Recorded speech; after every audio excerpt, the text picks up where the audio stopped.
পিদেবকুঞ্জ channel থেকে সবাইকে স্বাগত জানিয়ে শুরু করছি আজকের রেসিপি। আজ আমি কাঁচা মুগের জোড়া খিচুড়ি বানিয়ে দেখাবো, তাও কিন্তু অন্যরকম বানিয়ে দেখাবো। তাহলে আমি শুরু করে নিয়েছি। তো প্রথমে আমি দুটো পেঁয়াজ নিয়েছি, পেঁয়াজ আমি স্লাইস করে করে কেটে নিয়েছি। কাঁচা মুগের যে জোড়া খিচুড়িটা ফ্লেভারটা কিন্তু একটু অন্যরকম থাকবে, আর খেতে কিন্তু অনেক সুস্বাদু। তো পেঁয়াজ কাটা হওয়ার পরে এবার আমি কাঁচা লঙ্কা কেটে নিয়েছি। এবার আমি কেটে নিয়েছি ধনিয়া পাতা কুচি কুচি করে আমি কেটে নিয়েছি। তো কাটা হয়ে গেছে। এবার আমি কড়াই বসিয়ে দিয়েছি, সর্ষের তেল দিয়ে করে নিয়েছি। তেলটা গরম হওয়ার পর এবার আমি দারচিনি দিয়ে দিয়েছি। এবার দিয়ে দেবো 4-5টা আমি লং, এবার দুটো তেজপাতা আবার নাড়িয়ে নিচ্ছি। এবার দিয়ে দিলাম পেঁয়াজ, নাড়িয়ে নিচ্ছি। আঁচটা কম দিয়ে কিন্তু পেঁয়াজ আমি ভেজে নিয়েছি, তাহলে কি হবে, পেঁয়াজের কালারটা কিন্তু সুন্দর থাকবে। এবার দিয়ে দিলাম রসুন বাটা, আদা বাটা,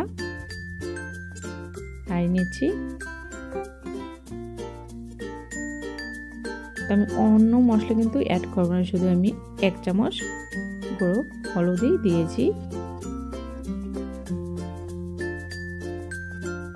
তো ভেজে নেওয়ার পর এবার আমি দিয়ে দিচ্ছি বাসমতি চাল।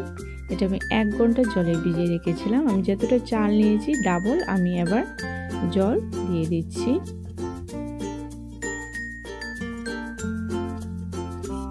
এবার দিয়ে দিচ্ছি কাঁচা লঙ্কা, এবার দিয়ে দেব কাঁচা মুগ।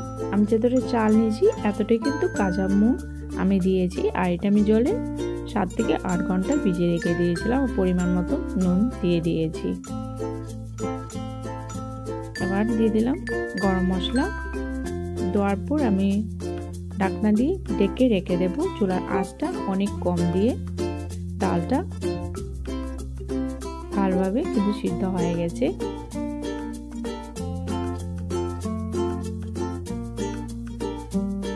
এবার ঘি দিয়ে দিয়েছি।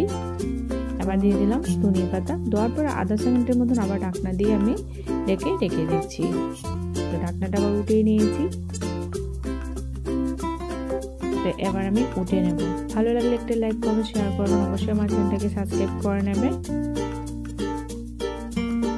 আর অবশ্যই কিন্তু কাঁচা মুগের জোড়া খিচুড়িটা এবার বানিয়ে খেয়ে দেখবেন। খেয়ে কেমন লেগেছে অবশ্যই কমেন্টে জানাবেন।